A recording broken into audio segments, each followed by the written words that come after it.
Hello guys, welcome back to my new video. आशा गर्छु हजुरहरू सन्चै हुनुहुन्छ अनि म पनि सन्चै छु। आज चाहिँ हजुरहरूलाई म हाम्रो घरको फुल देखाउँछु। गाइस, हजुरलाई आज हाम्रो घरको फुल देखाउँछु। यो फुल चाहिँ हजुरले हेर्न सक्नुहुन्छ, कति राम्रो फुलेको छ पिङ्क कलरमा। यो फुल चाहिँ वर्षमा एकैचोटि फुल्छ शिवरात्रिको बेलामा, तर फुलेपछि साह्रै नै राम्रो देखिन्छ। सबैले माग्नुहुन्छ डाल, तर यसको डाल चाहिँ सर्दैन। यो चाहिँ हो राधाकृष्ण। यो चाहिँ एउटै गाछीमा वाइट अनि ब्लू फुल्छ। यो फुल चाहिँ बबुल फुल भन्छ, तर अहिलेसम्म चाहिँ फुलेको छैन। यो चाहिँ डालिया फुल रोप्नुभएको आमाले फुलेको छ कोही कोही, तर कोही कोही फुलेको छैन। तर अरूको घरमा चाहिँ फुलेर पनि सिद्धिसक्यो, हाम्रो घरमा चाहिँ भर्खरै फुल्दैछ। अनि यता चाहिँ कपिला पनि लागिरहेछ। यहाँ चाहिँ हेर्न सक्नुहुन्छ। यो फुलको चाहिँ नाम मलाई थाहा छैन के फुल हो, हजुरले भन्नु होला। अनि यो चाहिँ हो भेन्डी फुल, यो पनि फुलेको छैन।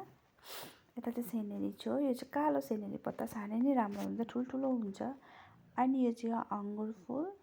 आमाले चाहिँ 2-3वटा टापमा रोप्नु भएको छ अङ्गुर फुल, तर साह्रै नै मतलब सेनेरी नै हो। यो पनि यसरी झुन्डानुपर्छ, साह्रै नै राम्रो लाग्छ गाइस।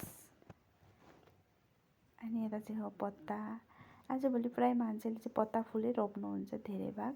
अनि आमाले पनि चाहिँ पत्ता फुल चाहिँ धेरै नै रोप्नु भएको छ। अनि यो चाहिँ हो एजेलिया। एजेलिया चाहिँ म बिहा भएर आँदाखेरि नै यस्तै थियो, अहिले पनि यत्रै छ। यो चाहिँ रेड कलरमा, यो चाहिँ हो पिङ्क कलरमा। यो चाहिँ थरी थरी कलर हुँदो रहेछ।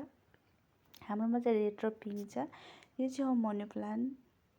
हाम्रो घरको मनी प्लान्ट चाहिँ अलिक छेन्दा छेन्दा टाइपको छ। यो चाहिँ हो गुलाब फुल। हजुरले हेर्नु होला कति राम्रो फुलिराखेको छ। फुल टिप्नु पनि माया लाग्छ पूजा गर्ने बेलामा। यो चाहिँ हो पिङ्क कलरमा, यो चाहिँ हो रेड कलरमा। यो चाहिँ अहिलेसम्म फुलेको छैन। यो पनि हो डालिया, यो चाहिँ हो सिजन फुल, तर यसको नाम चाहिँ मलाई थाहा छैन गाइस।